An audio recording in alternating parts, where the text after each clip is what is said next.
June 25, 2025, Nairobi, Kenya.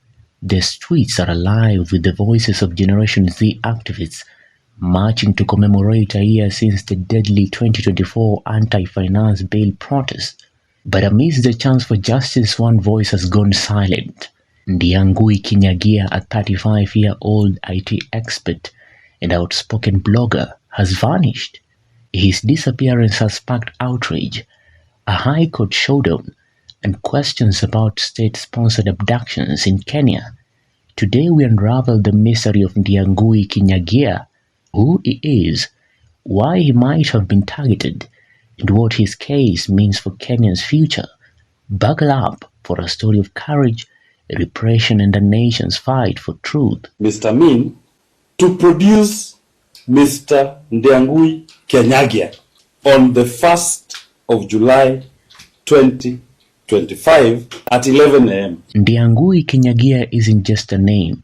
He is a symbol of Kenya's digital resistance. A 35-year-old computer science graduate from Kabarak University, Ndiang'ui ran an IT firm and was a vocal activist on social media platform X, known as, quote, Daguin DD.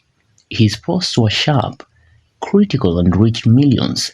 On June 19, 2025, just days before the Gen Z protests, he shared a viral timetable for the June 25th demonstrations. It included provocative plans, a march to State House, a symbolic, quote, declaration of a new republic, and even the lowering of the presidential standard. The post hit over 1.6 million views, and for many, it put a target to his back. So mine is to confirm to Kenyans that Ndiang'ui is not under the custody of the National Police Service. Was this post the reason he vanished? Some say it was seen as inflammatory by the government. Others argue it was his role as a key coordinator of Gen Z protests, a movement that has been shaking Kenya's political landscape since 2024. Ndiang'ui wasn't just a keyboard warrior, he was a patriot, described by his mother Rukwaro as, quote, God-fearing, kind-hearted, and passionate about justice. But his boldness came at a cost. It is 12:43 at the time I'm speaking. And the two gentlemen have not produced Mr. Ndiang'ui Kinyagia. This court specifically directed them that if they fail to produce him, in default, they have to attend court to show cause. On the morning of June 21st, 2025, Ndiang'ui spoke to his mother around 1 p.m. That was the last anyone heard from him. By 2 p.m., neighbors in Kinoo, Kiambu County reported a chilling scene. 6 to 10 unmarked Subaru vehicles, often linked to the Directorate of Criminal Investigations, surrounded Ndiang'ui's apartment. Armed men, some masked, spent nearly 9 hours negotiating with the building's caretaker. At 9 p.m., they broke in without a search warrant, seizing 2 laptops, 2 phones, 2 passports, and a yellow fever card. They left a handwritten inventory with the DCI logo, locked the house with their own padlock, and vanished with Ndiang'ui. His family reported the incident to Kinoo Police Station under OB number 16/23/06/2025, but the police claimed no knowledge of the operation. Witnesses, however, were clear. This looked like a state-sponsored abduction. The question is why. He is a person of interest to us, and wherever he is, I will urge that he submits himself and that he surrenders to the nearest police station. Unfortunately, he was not in his apartment, but we managed to conduct a search and we were able to recover an assortment of electronic gadgets that we believe would be useful to us in our investigations. Ndiang'ui's disappearance isn't just an isolated case. Since the 2024 anti-finance bill protests, Kenya has been gripped by a wave of abductions targeting government critics. A state-funded rights group reported over 80 abductions between June 2024 and January 2025, with June 2024 alone seeing 15 cases. Many believe these are the work of security agents, though the government denies responsibility. The 2025 protests, marking anniversary of the 2024 demonstrations that left at least 65 dead, reignited tensions. 8 more were killed on June 25, 2025, with 400 injured, some with gunshot wounds. The Kenya Human Rights Commission and Amnesty International have called these abductions a quote-unquote systemic failure or even quote deliberate strategy to criminalize dissent.